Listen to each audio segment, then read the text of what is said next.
የአሳ አንበሪ ገና ዮናስ ወደ ባህሩ እንደተወረወረ ብድግ ብሎ መጣና ዮናስን ዋጥ አደረገ። የአሳ አንበሪው ሆድ ውስጥ ሆኖ ማለት ነው። በጣም ጥሩ። እግዚአብሔርን ዮናስን የሚወድ ታላቅ አሳ አሰናዳ። ዮናስም 3 ቀንና 3 ሌሊት በአሳው ሆድ ውስጥ ነበረ። ዮናስም በአሳው ሆድ ውስጥ ሆኖ ወደ አምላኩ ወደ እግዚአብሔር ጸለየ፣ እንዲህም አለ: በመከራዬ ሳለ ወደ አምላኬ ወደ እግዚአብሔር ጮህ።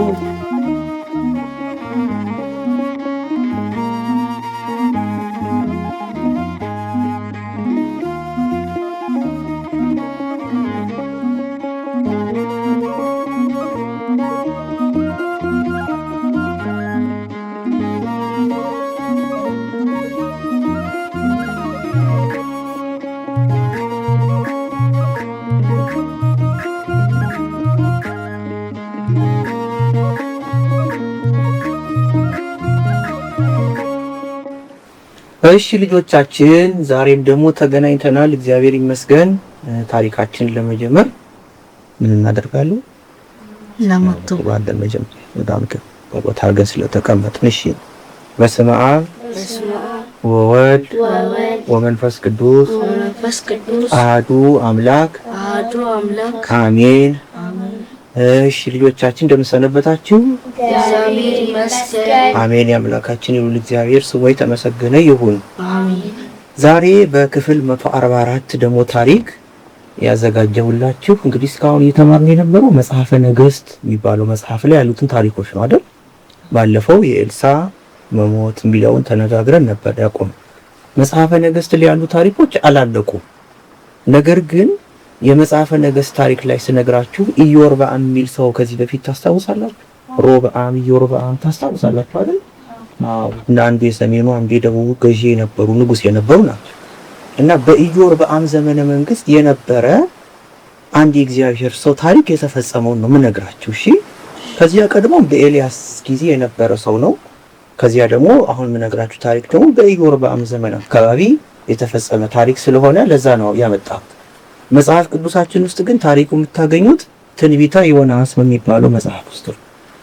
ማን አልኳችሁ? ትንቢተ ዮናስ። አዎ ትንሽ ምዕራፍ ናት። እሷን በደንብ ብታነቡ ይሄን ታሪክ የበለጠ ታገኙታላችሁ። እሺ። ስለዚህ የዛሬው የታሪካችን ርዕስ ዮናስና አሳው። አሳ ተባላችሁ ትልቅ ያን ታሪክ ነው የምነግራችሁ። በጣም ጥሩ። ስለዚህ በትንቢተ ዮናስ ምዕራፍ 1 እና ምዕራፍ 1 እና 2 ላይ የሚገኙትን ታሪኮች ነው የምነግራችሁ። ዮናስ እንግዲህ የእግዚአብሔር ሰው የነበረ ታላቅ ነቢይ ነው።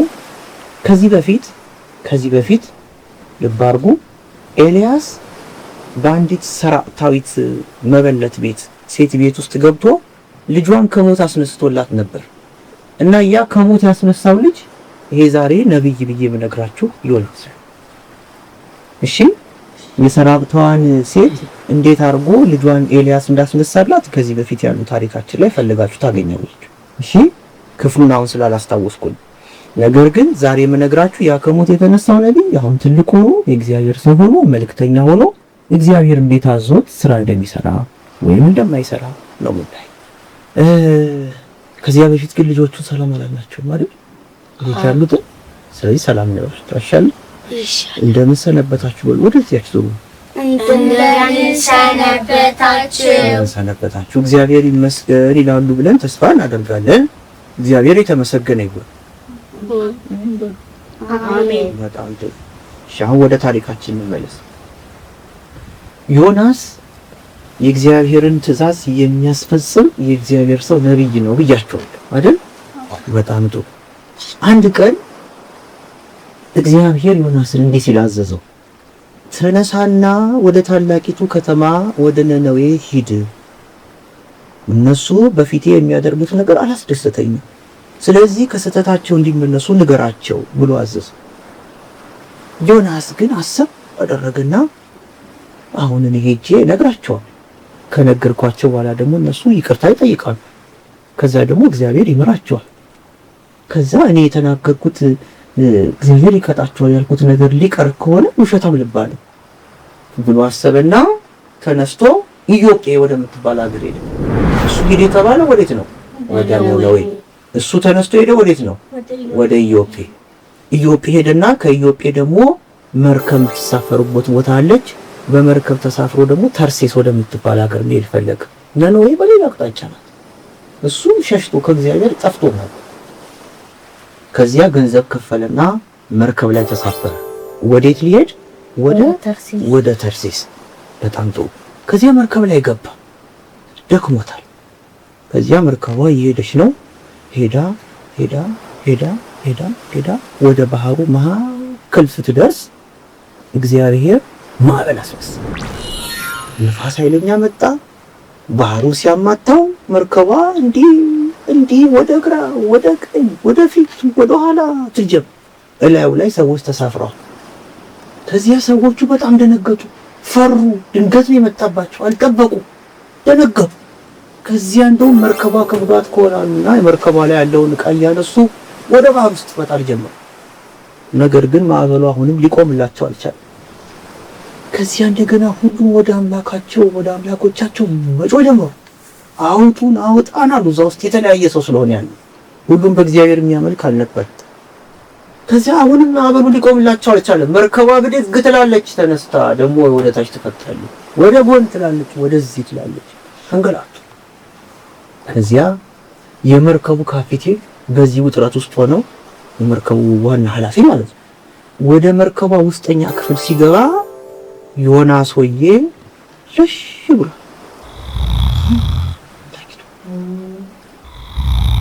ይሁን መገለባበጥ ሲሆን ዮናስ ደግሞ ከዛ የመርከቡ ካፒቴን ቀሰቀሰውና አንተ ልንሞት እኮ ነው፣ ተነሳና ወደ አምላክ ጮህ እንጂ አለው። ከዚያ በኋላ ዮናስ ተነሳ፣ ግን ምንም ነገር አላደረገም። ከዚያ እነዛ ሰዎች አሁንም ይጮሃሉ።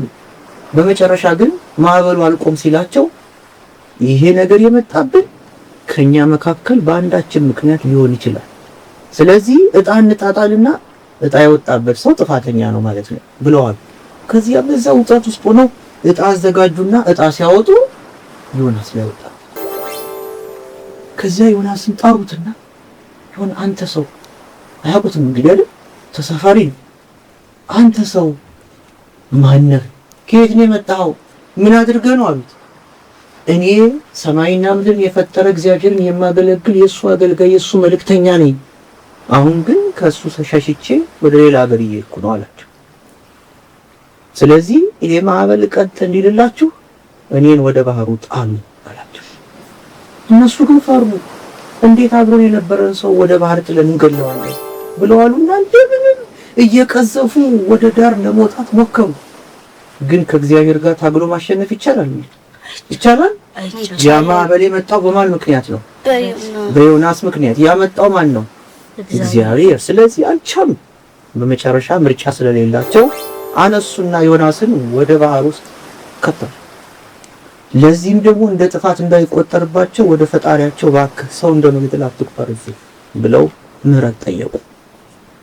ታዲያ እግዚአብሔር እነሱ ወደ ታች ሲወረውሩ ለዮናስ ደግሞ አንድ ጊዜያዊ ቦታ አዘጋጀለት።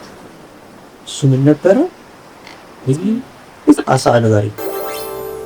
የአሳ አንበሪ ገና ዮናስ ወደ ባህሩ እንደተወረወረ ብድግ ብሎ መጣና ዮናስን ዋጥ አደረገው። ከዚያ ግን በጥርሱ አላደቀቀው፣ በሆዱ ውስጥ አስገባው እና ሆዱ ውስጥ ተቀመጠ። አሁን ዮናስ ስህተቱን በትክክል አውቋል። ከእግዚአብሔር መሸሽ እንደማይቻል ገብቶታል። ስለዚህ ያለው አማራጭ በቀጣይ እግዚአብሔር ምን እንደሚያደርገው እስኪያውቅ ድረስ ወደ እግዚአብሔር መጸለይ ነበር። ስለዚህ ምን አለ? ምን ብሎ ጸለየ የሚለውን ላንብብላችሁ፣ አዳምጡ እሺ። ትንቢተ ዮናስ ምዕራፍ 2 ቁጥር 10 ላይ እናገኘዋለን። ይኸውላችሁ አዳምጡ። ዮናስ ይሄንን የጸለየው ምን ውስጥ ሆኖ ነው? የአሳ አንበሪው ሆድ ውስጥ ሆኖ ማለት ነው። በጣም ጥሩ። እግዚአብሔርም ዮናስን የሚውጥ ታላቅ አሳ አሰናዳ። ዮናስም 3 ቀንና 3 ሌሊት በአሳው ሆድ ውስጥ ነበረ። ዮናስም በአሳው ሆድ ውስጥ ሆኖ ወደ አምላክ ወደ እግዚአብሔር ጸለየ፣ እንዲህም አለ። በመከራዬ ሳለ ወደ አምላኬ ወደ እግዚአብሔር ጮህ፣ እሱም ሰማኝ። በሲኦልም ሆድ ውስጥ ሆኜ ጮህ፣ ቃሌንም አዳመጥህ። ወደ ጥልቅ ወደ ባህር ውስጥ ጣልከኝ። ፈሳሾችም በዙሪያዬ ነበሩ። ማዕበልህና ሞገድ ሁሉ በላይ አለፉ። እኔም ከዓይን ፊት ተጣልኩ። ነገር ግን ወደ ቅዱስ መቅደስህ ደግሞ እመለከታለሁ አልኩኝ። ውሆችም እስከ ነፍሴ ድረስ ከበቡኝ። ትልቁ ባህር በዙሪያዬ ነበረ። የባህሩ ዓሣ በራሴ ተጠምጥሞ ነበር። ወደ ተራሮች መሰረት ወረዱ፣ በምድርም መወርወሪያዎቿ ለዘላለም ተዘጋው። አንተ ግን አለ እግዚአብሔር፣ አንተ ግን አቤቱ አምላኬ ሕይወቴን ከጉድጓድ አወጣህ። ነፍሴ በዛለችበት ጊዜ እግዚአብሔርን አሰብኩት። ጸሎቴም ወደ አንተ ወደ ቅዱስ መቅደስ ገባች። ከንቱና ሐሰትን የሚጠብቁ ምሕረታቸውን ትተዋል። እኔ ግን በምስጋና ቃል እሰዋልሃለሁ፣ የተሳልኩትንም እከፍላለሁ።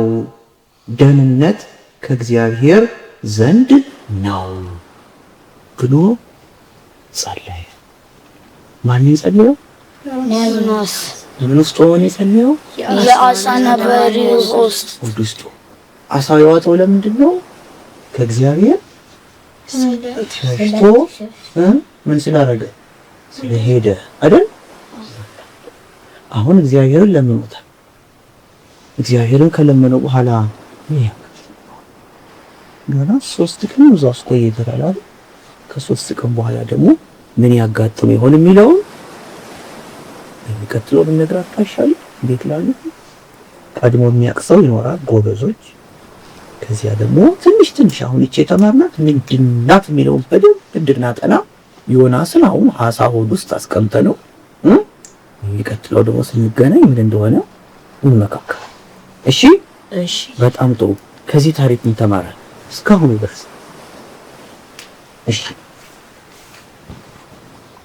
ከዛ ተከታያለሽ። እኔ ከዚህ ታሪክ የተማርኩት ከእግዚአብሔር መሸሽ እንደማንችል። እኔ ከዚህ ታሪክ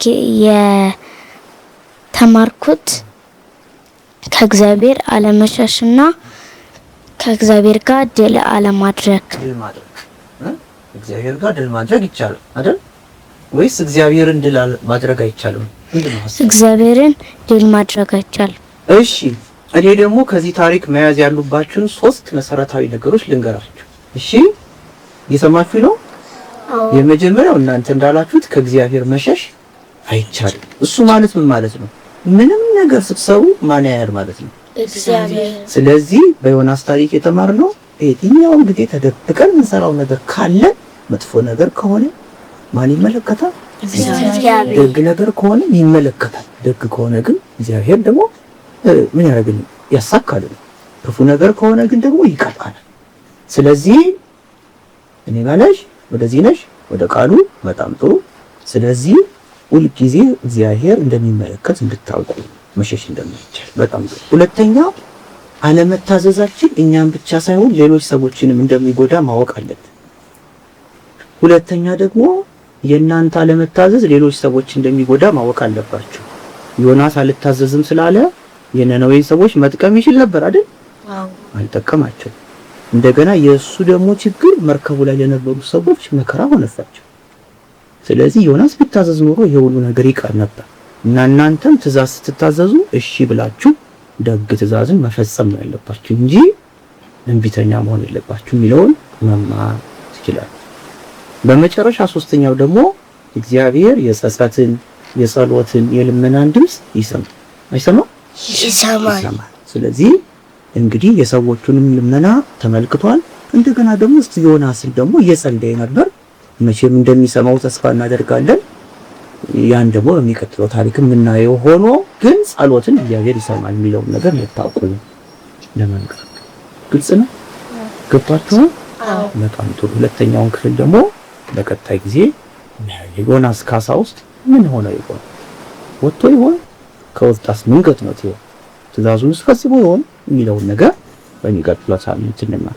ሁልጊዜ እንደምላችሁ ጽኑ፣ በእምነታችን ጠንክሩ፣ በትምህርታችን ታዘዙ፣ ለአባታችን ታላላቆቻችን ደግሞ ተፋቀሩ እርስ በርሳችን ተስፋ አላት በእናንተ ቅድስት ቤተክርስቲያናችን ኦርቶዶክሳዊት ተዋሕዶ ሃይማኖታችን ኢትዮጵያ ደግሞ ሀገራችን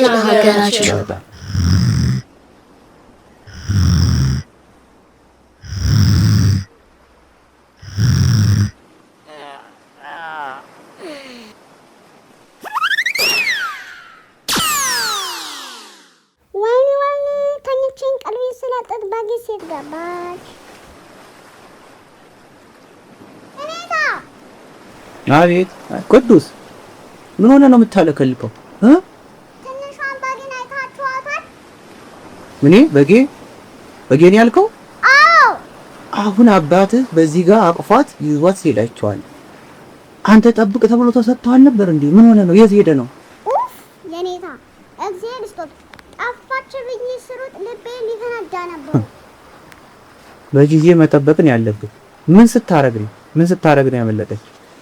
እሺ ብዬ እንቅልፍን ስለጥፍ ነው። ወይ ተኝ። ይኸውልህ ቅዱስ ለእንቅልፍም ጊዜ አለ እና እንቅልፍ የሚተኛው ማሳን ከታመምክ ወይ የተለየ ነገር ካለ ካልሆነ በስተቀር ስራ ተትቶ እንቅልፍ አይተኛም እና ስራ በተሰጠ ጊዜ ትጉ መሆን መቻል አለብህ። አሁን ተክተህ ብትጠብቅ ኖሮ እግዚአብሔር ዛሬ ያወጣህ እንጂ መከራህን ነበር የምታየው። ለኛም ተርፎ ነበር። አባትም ደግሞ ታውቋል እንዴት እንደሚቆጣ። ስለዚህ የተሰጠህን ኃላፊነት አደራ በአግባቡ መወጣት አለብህ ቅዱስ። እሺ ኔታ ዛሬን ፈጣሪ ያወጣ አመሰግናለሁ። እንጂ ደግሞ ትልቅ መቀደልሽ ለምን አታርፍም? እሺ ልጆች ቤት ያሉትን እንሰናበታቸዋ። ሰላም ሁኑ፣ ሰላም ያገናኘን በሏቸው። ሰላም ሁኑ፣ ሰላም ያገናኘን። አሜን። ሰላም ያገናኘን።